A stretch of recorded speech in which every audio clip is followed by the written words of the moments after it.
So my question goes, how did a tire made in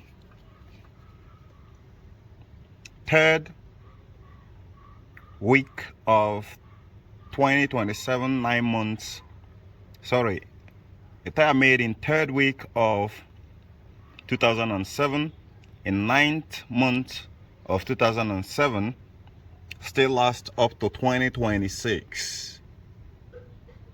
This is not a joke, guys. I'm not pulling pranks on you guys. I've seen a lot of different things here, and this one cooked the very fabric of reality and what we believe, what we've been told. And I'm still wondering. So I still want to clean it very well so that you guys can take a look at it. This is not a joke, guys. When you have dots here, and most of the number for when the tire was officially manufactured is often in bracket. Check your tires. However, I'm going to give the name of this very manufacturer here that did such an incredible job, because that is something unheard of.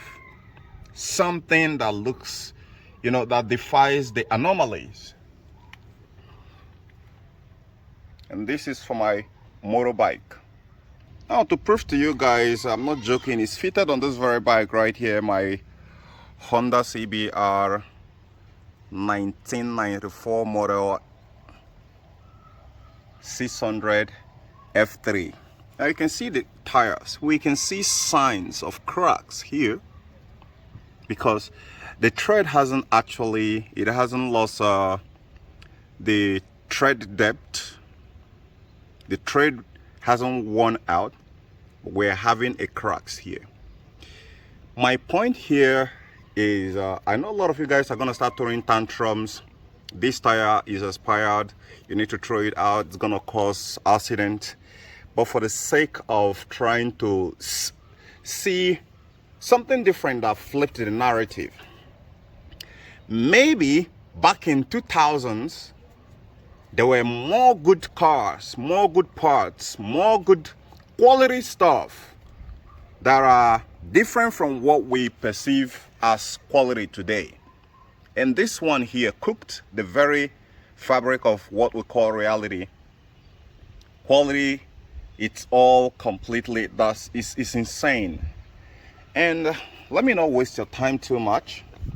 Let me show you the brand that actually made this possible, so that when we are talking about quality stuff, we can still go back to look at some of these companies and see how are they keeping up this very day. Have they gone rogue with the plans of obsolescence? And here is a big catch. You can see it right there. This is not a paid PR guy. I am just out of curiosity to find out why and how that was made possible. I just showed you guys the date right there. So now, if it is in cars, we're gonna start seeing the tire losing pressure. This tire hasn't lost pressure ever since I got it in here. I revived this very motorbike. I showed some clips of videos when I was restoring this very bike here. So if you know the answer to this very question, kindly drop it in the comment section. But I'll see you guys later.